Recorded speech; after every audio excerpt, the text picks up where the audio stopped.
പെരിയാറിൽ അടിഞ്ഞുകൂടിയ എക്കൽ നീക്കം ചെയ്ത പുഴയുടെ ആഴം കൂട്ടണമെന്ന ആവശ്യം ശക്തമാകുന്നു. എക്കൽ നീക്കം ചെയ്യാത്തതാണ് വെള്ളപ്പൊക്കത്തിന് കാരണമെന്നാണ് നാട്ടുകാരുടെ പരാതി.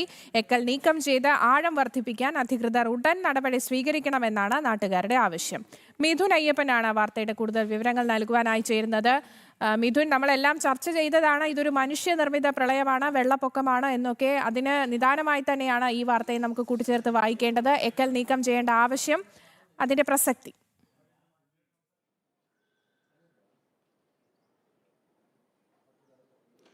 തീർച്ചയായിട്ടും കേരളത്തിൽ അടിക്കടി ഉണ്ടാകുന്ന ഈ പ്രളയത്തിന് കാരണം ഈ മഴ പെയ്തെത്തുന്ന വെള്ളത്തിന് അതിനെ സൗകര്യമായി ഒഴുകാൻ വേണ്ടിയിട്ടുള്ള പുഴയ്ക്ക് അത്രയ്ക്ക് ആഴമില്ല.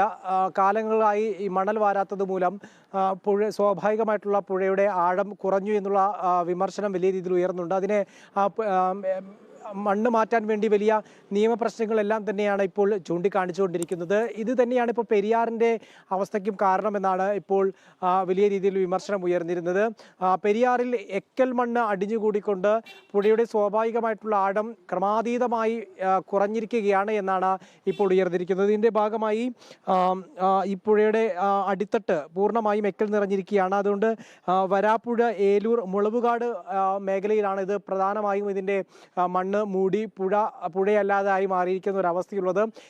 ഈ എക്കൽ മണ്ണ് ഇവിടെ നിന്ന് മാറ്റണമെന്നാവശ്യപ്പെട്ട് നാട്ടുകാരെല്ലാം തന്നെ പരാതി നൽകിയിരുന്നു.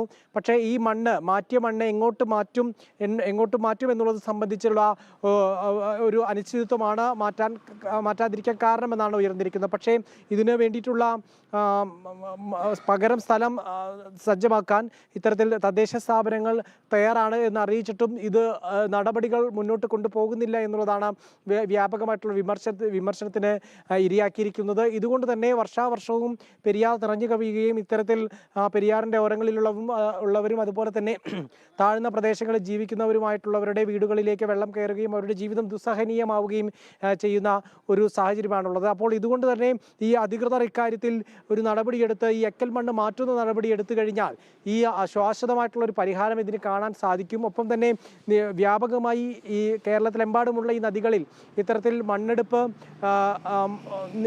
നിരോധിച്ചതോടുകൂടി തന്നെയാണ് ഇത്തരത്തിൽ പുഴയുടെ ആഴം കുറഞ്ഞതും. അതുകൊണ്ട് തന്നെയാണ് ഈ വ്യാപകമായിട്ടുള്ള വെള്ളപ്പൊക്കവും വെള്ളക്കെട്ടുമെല്ലാം രൂപപ്പെടാൻ കാരണമെന്നുള്ള പഠനമാണ് ഇപ്പോൾ പുറത്തു വന്നുകൊണ്ടിരിക്കുന്നത്. ഒപ്പം തന്നെ ആ ആവശ്യത്തിൽ ഉറച്ചു നിൽക്കുകയാണ് നാട്ടുകാർ. ഇതിന് എത്രയും വേഗം പരിഹാരം കാണണമെന്നാണ് നാട്ടുകാർ ആവശ്യപ്പെടുന്നത്. ശരി മിഥുൻ, വ്യക്തമാണ്.